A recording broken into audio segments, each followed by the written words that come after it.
Məşhur bir hədis var, hamınız bilirsiniz. O zamanlar sahabələr cihad əsnasında onlara qarşı döyüşən bir müşriklə qarşılaşır. Döyüş əsnasında. O müşrik isə nə deyir? La ilahə illallah. Sahabə isə onu öldürür. Bu xəbər Allah Resulü sallallahu aleyhi ve sellemə gəldikdə nə deyir Allah Resulü sallallahu aleyhi ve sellem? Niyə öldürdün? Deyir, ya Resulallah, o deyir qorxusundan dedi. Allah Resulü sallallahu aleyhi ve sellem nə deyir sahabəyə? Deyir, sən onun qəlbinə mi girdin?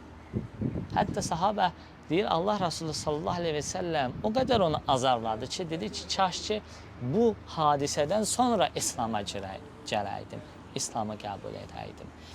Deməli, Allah Resulü sallallahu aleyhi ve sellem bu qaydası belə dəlildir. Çünki o hadisəni belə təsəvvür etsəz, döyüş anındadır və siz silahı ona dayanmışsınız, ölüm qorxusu. Deyərəm ki, mən bütün hər kəs bu hədisi oxuduqda, bu hədisi eşitdikdə, bütün hamının ağlına bu təsəvvür gəlir ki, doğrudan da %99 ehtimal o müşrik, o zaman döyüşən müşrik, kəlime-i şəhadəti qorxusundan dedi. Ölməmək üçün dedi ki, ortam onu görsədir və hər kəsin ağlına bu gəlir. Yəni, bu gün də bu hədisi oxuyanlar, hətta hədisin davamını bilənlər belə, bu hədisi, bu məsələ belə başa düşülür, belə anlaşılır ki, sahabə də belə başa düşmüşdür. Amma Allah Resulü sallallahu aleyhi ve sellem bizə bir qayda öyrədir ki, la ilahə illallah İslam'a girişdir.